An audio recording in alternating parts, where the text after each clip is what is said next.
Hello, Simon's University of Music. Here I am with Charlie from the Gulps. We're going to talk about music and everything rock and roll.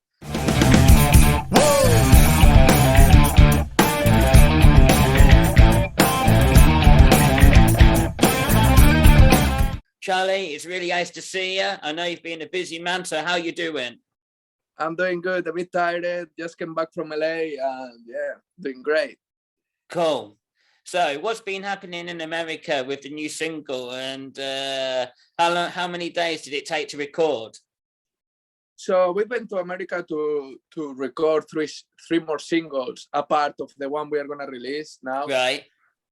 And because this single that we are going to release, King of the Disco, it was already recording in London, but mixing by this guy in LA, Danny Cyber. I don't know if you know. I'm not too sure. Yeah, it's really cool producer. So we took and he likes the song. We like the song, how he produced it. We went to LA to record three more songs with him. Yeah. Nice. Okay, great. Yeah, absolutely. I mean, do you reckon you'll put an album together by the end of the year? Well, you know, the music industry right now is a bit, how can I say, it's a bit,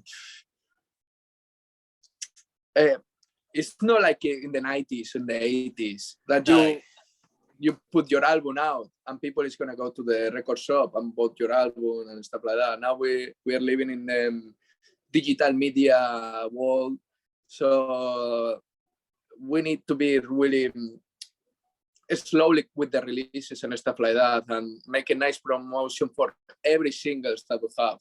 You cannot put out the completely album right now because people it's like nobody buy albums anymore. Yeah, I know. It's really sad. It's really sad. But I imagine like if we put this single together, we can create an album. Yeah, at some point we will do it. For a fan, I think it's a good way to get people in, you know. Yeah. And the thing about your band and with the Gulps, yeah, the singles, the music and everything is brilliant. The sound is brilliant. Live is incredible, you know. And for when I saw you in Newcastle, instantly I fell in love, right? Because it just really connects with me. And nice. Yeah, with the singles, they're great. And I suppose, Charlie, the thing that really connects with me is because when I used to live in Birmingham, I used to go to an indie club called Snubs. Okay. And it's cool, you know, and it's like indie music, like good music that we love, but it makes you dance and it makes you feel good. And I think that's the most magical thing about your band that makes people feel that way. Yeah, completely. Yeah. We have a nice life. That's what people say. Our life has a lot of energy, and we're really energetic when we play live. Yeah. And I think the other really good thing about it is you're all still pretty young, you know? Yeah, well, getting old. Everybody gets old. This is life. Mate, I know, but you're a lot younger than me. Yeah, but I will be like you in a few years, don't worry. Oh, I know, but you got plenty of time.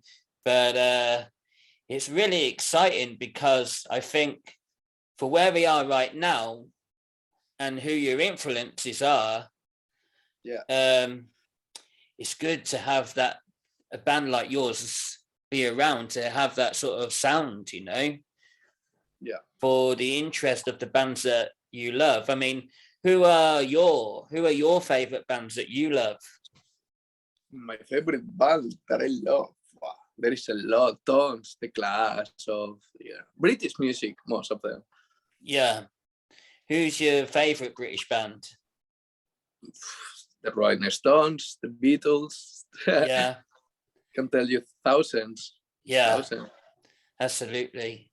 I mean, I feel so lucky and so privileged that I grew up in the 90s to have that time period of like Oasis and Ocean Colour Scene and Blur and Pulp and all them bands.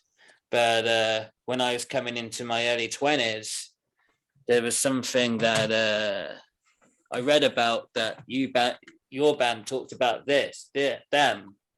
you know, and that time period of when them bands were coming on the scene. I mean, that album, what do you think about that album? Because I read that the Gulps love that. Yeah, it's a masterpiece. It's really minimalistic and it's really minimal. And the production is fantastic and the voices. It's a masterpiece. It's a masterpiece. It's like a morning glory of Oasis, you know? It's like something for the 2000s was something revolutionary. Yeah, absolutely. I think we can talk about these other artists, but I think, you know, your band, the Gulps, will create something like that. Because to me, I think when I saw you live, I instantly just knew there's magic there. There's real magic. There's real magic within your band. And you yourself, Charlie, as a guitarist, you know, is brilliant. I mean, how old were you when you started learning to play? Oh, maybe I started playing French horn. Right. With music when I was 5 years old in Spain. Yeah. And then guitar, I started like 12, 13 years old. But I've never been to lessons, guitar lessons or anything like that. Just autodidactic. Yeah. Do you remember like the first songs that you learned to play? The first song, possibly Smoke on the Water. Right. Purple. Yeah. They're my dad's favorite band. Yeah, one of my favorite bands too. Yeah, amazing. Fucking incredible, yeah. Yeah. But with the rock scene, I mean, I like the rock scene and there's different kind of rock bands that I like. I love Black Sabbath and I saw them in Birmingham a few years back now. But from where I live up north now. I live like close to Newcastle. I used to live in like close to Birmingham. So for a long time. So that neck of the woods is really important to me. And with bands like Black Sabbath and Ocean Colour Scene and Zeppelin, Roxy Music and ELO, of course. Of course, yeah. They're special bands with a special sound. But I suppose the thing with England is so many different sounds that come out which have just got the uniqueness, but there's something great about your band is a London base, which I think is brilliant because I have family from London, so and I've always enjoyed the sound. So what parts of London do you like to play? So we live in Camden, so we usually play around Camden. Yeah. But yeah, like East London, South London, West London, everywhere. We play everywhere in London. Yeah. What's your favorite venue, would you say, in London? It was the Monarch because they closed down. Oh shit, man. Yeah, now it's it was like really close to my house. We had the best gigs over there. We used to do like house parties before and after the gigs. Yeah, so everybody was like coming down. And it was the glory days, actually glory days. I bet it was absolutely amazing. Yeah, it was really cool, but they sold the bar to a company, like, I don't know, bullshit company. Yeah, that's the worrying thing about all these venues these days, Charlie, where you know, if they're not making the dosh, then some bunch of fuckers are going to come in and buy the place, you know. It's, of course, yeah. It's terrible. But it's been because of the pandemic as well, you know. Yeah, absolutely. I mean, that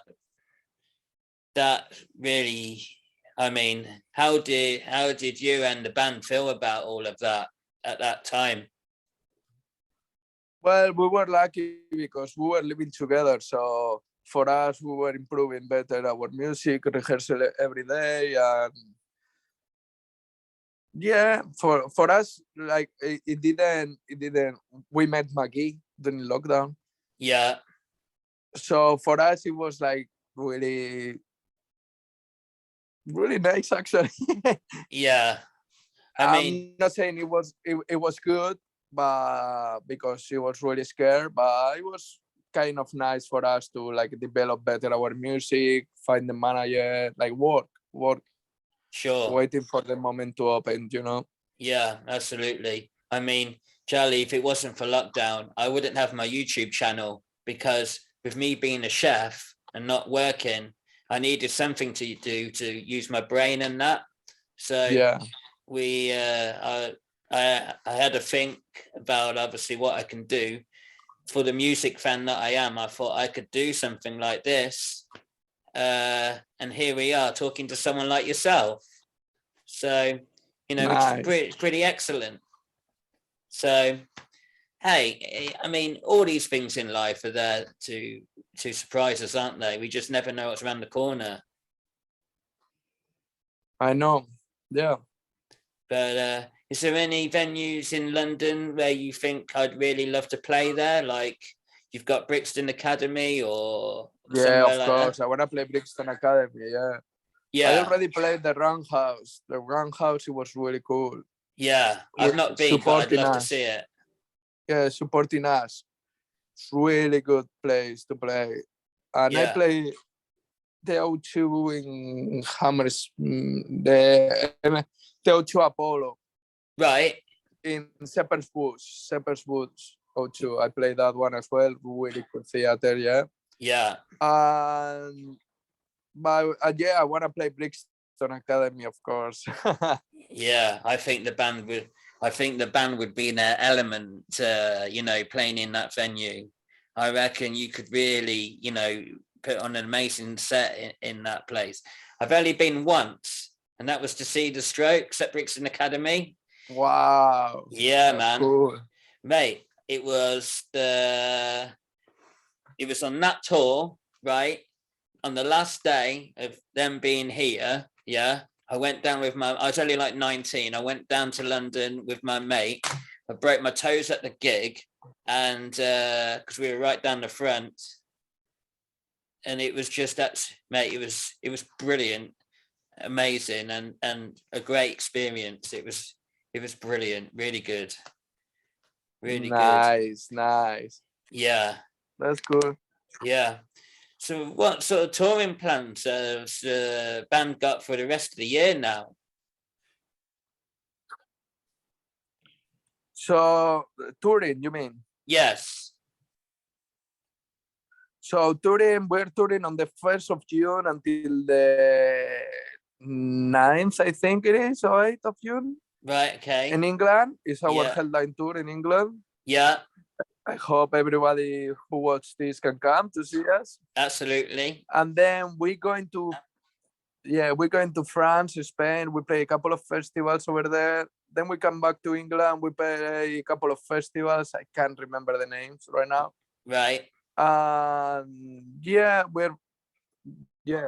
we just have this at the moment, and then like a few gigs we'll do around England as well. But Sure. yeah, Yeah. Are you playing Glasgow this year? the thing is like people doesn't buy tickets anymore. Like no, we don't. Right. We want to play in the main stage. If Yeah. it's not, we don't play. Right. Okay. I believe you can do it. I think, Yeah, for the fan that I am, I really want the band to be successful. I really want nice. people. I really want people to know, and I really want people to get involved and for people to listen and get your music because I think the band really deserves it. I think live is mega, and I think the band can just do it.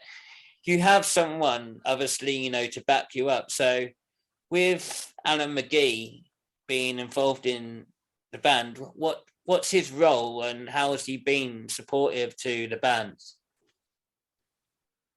So his role is being a great manager. Yeah. That's what a manager does. Like he's as involved as one of the components of the band. Yeah. To this, he believe as the same way as believe in it, you know. Yeah. So yeah, his work with us is been 10 out of 10. Sure. Incredible. Yeah. Yeah. Yeah. It's great manager. It's like, hey, fuck. I wish all the bands can have the same manager as we have. Yeah. But you all must feel very lucky for that, because with that man, let's say, I mean, he was the man that obviously, you know, signed my favorite band, and for the impact that he's had in the world of music, let's say, it's been so powerful, Charlie. You know, I know. He's an incredible human being, and he deserves all the praise that he gets. You know, and he's very honest and open with what he talks about, and he knows that, and he's just the person that he is. It's special. Yeah, completely, yeah. You know, really good. Great stories, you know, totally crazy. And definitely part of the rock and roll, you know. It's great. It's great. It's fantastic. It's really nice to work with him. Yeah. Yeah, brilliant. That's really, really good. What's the connection with are the bands quite close to the Libertines, would you say? Well, so the singer of my band, Javier, was living with Pete like for like 2 weeks in Barcelona. Right. And then he met Pete, and then a few months after, I met Pete again in a festival in South France. Right. And I told him about my friend. You know Javier, the singer of my band. And he told me yes. So we started to have a connection with them.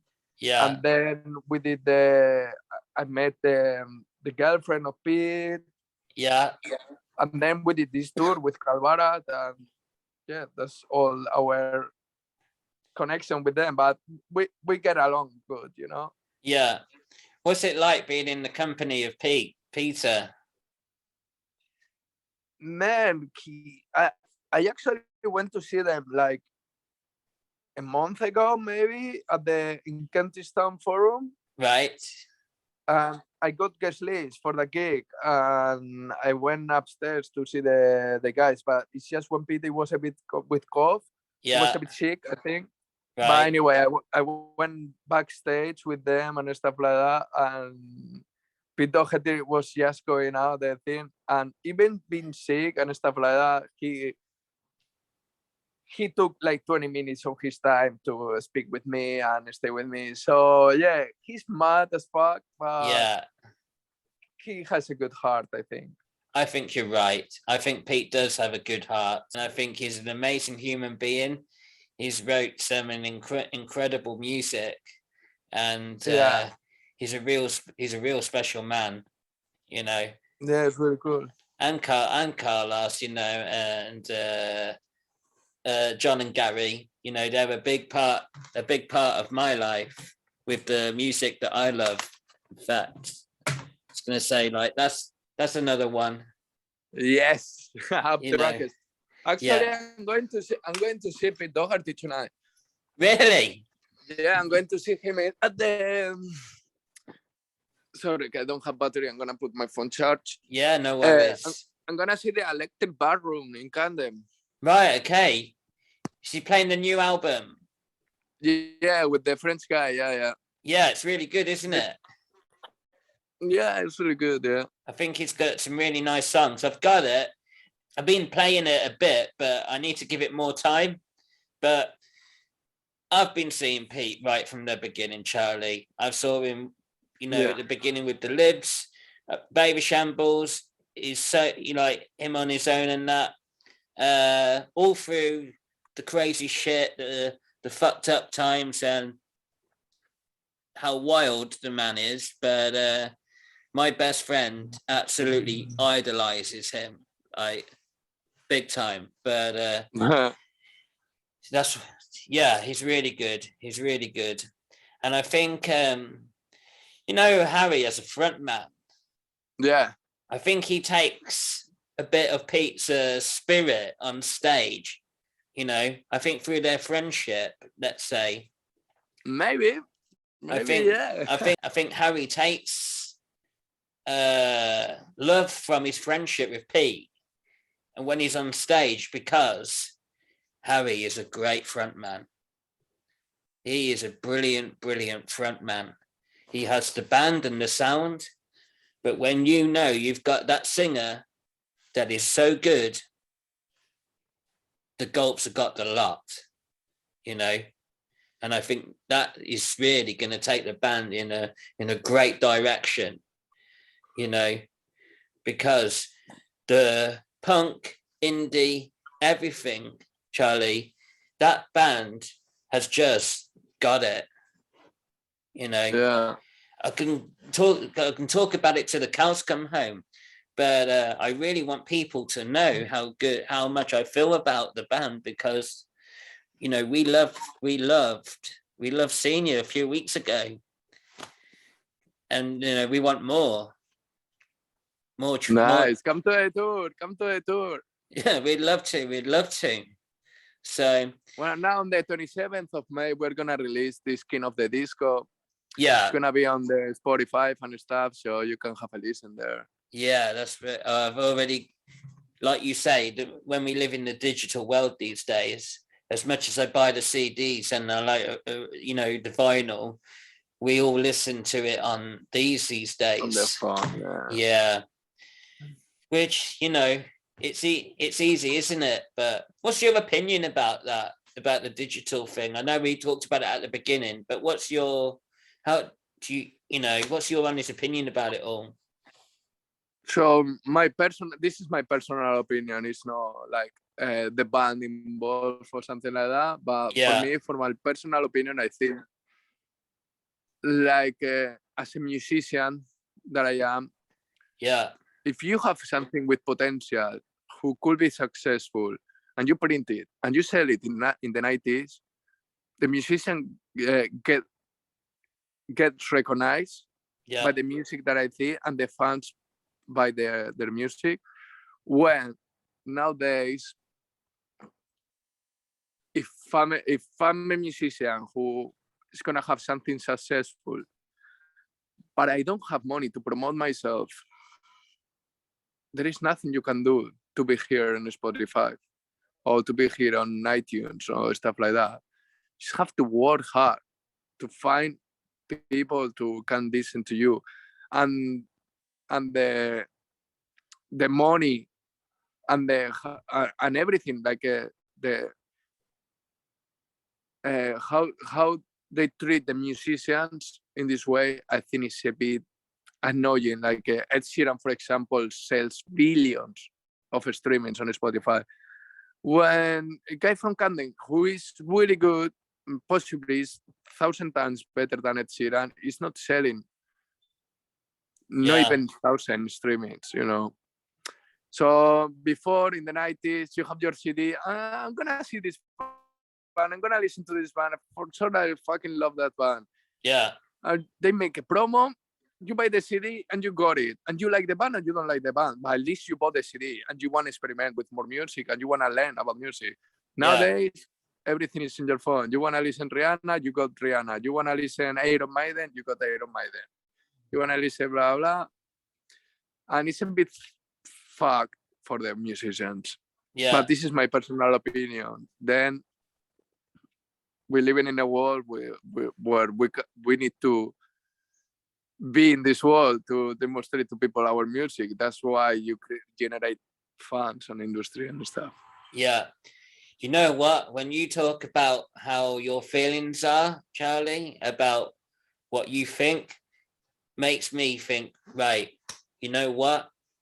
For the fan that I am, and for me doing this channel, you know, talking to someone like you is so fucking important, because for me and doing my channel, yeah, is what I want people to see. I want people to click on the internet and listen to me to say, like, you know what, listen to this band, because this band I fucking love. So fuck these twats off, yeah, and listen to real music, right? Because real music is what it's all about, you know, not the commercial shit that we don't like.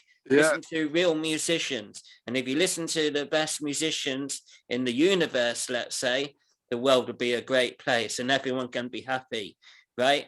Because that's what I want, you know, that's what I love, mate. And that's what I just think that's got to happen.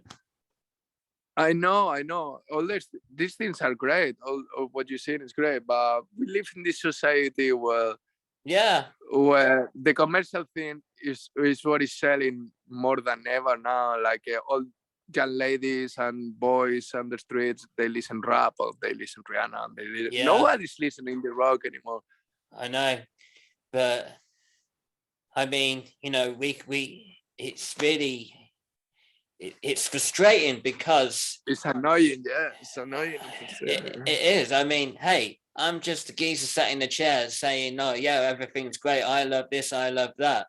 But I suppose it's down to the society out there and what people want. I mean, this is really, I feel like I'd love to be a manager of a band. Yeah.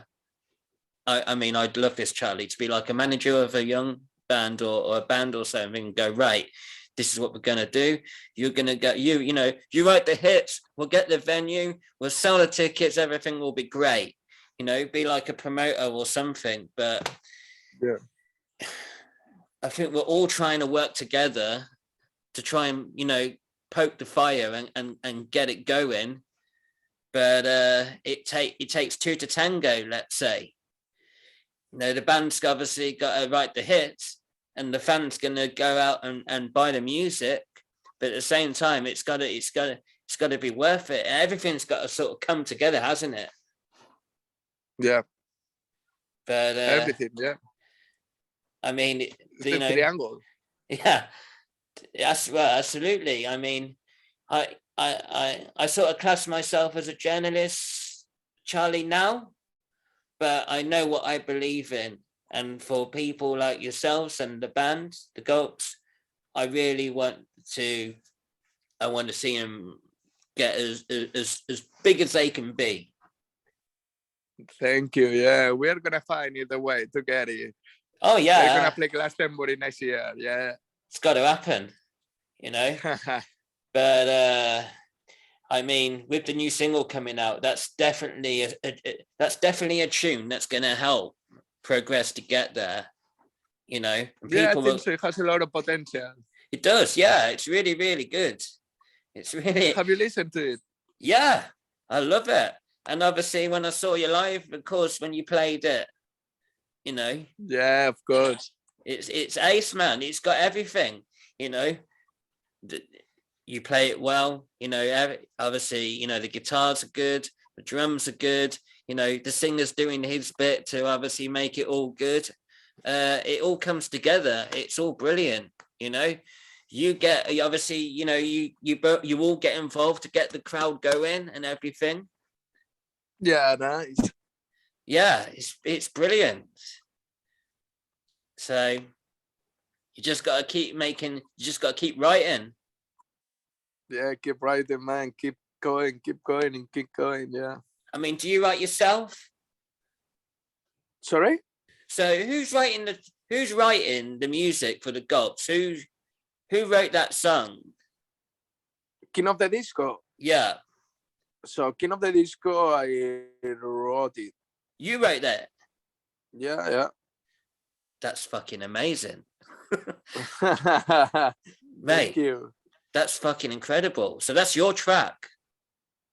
Well, it's my track. I wrote the track and then we developed with all the I kind of wrote, I wrote the music, what is all the music, and then we wrote the lyrics, me and the other guitar and the singers together.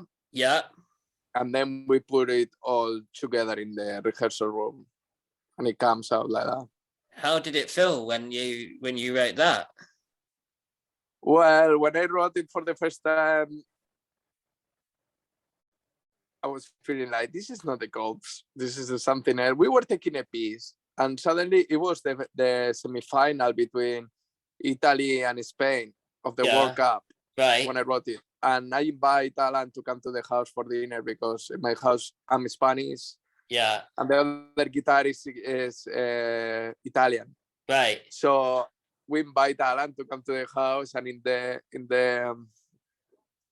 middle time, yeah, look, Alan, look what I did. I did with Francesco this song. We were taking a piece.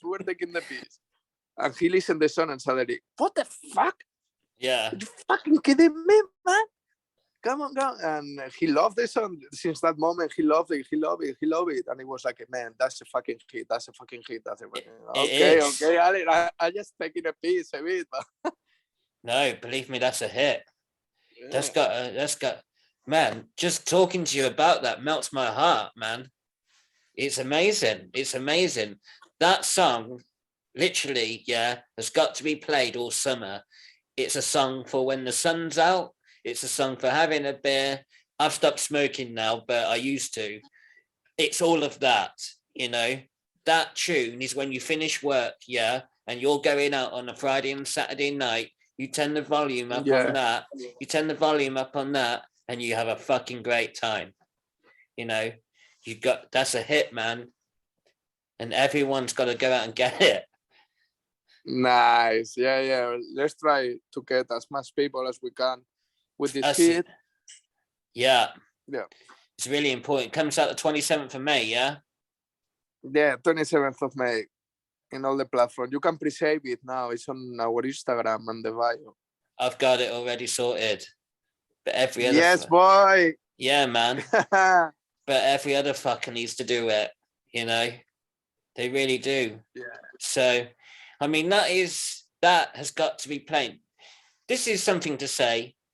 DJs, right, in clubs, indie clubs, bars, you know, music places, they've got to be playing these tracks, you know. Yeah. They've got to be playing them, you know, because if it ain't gonna... Radio's radio. Six Music, that song's got to be played. It really, really has. You need to speak to McGee and get it playing on the radio. Radio is so important for that track. You know, all summer, that's got to be playing. Yeah, I think it's gonna... I don't know at the moment. I don't know how is it going with that, but I think we have a nice team behind us. Yeah. Who's gonna put it on radio and magazines and everywhere. Yeah. It's really important. King of the Disco comes out on May the 27th. We should all get it. We should all love it. And it's an absolutely brilliant track.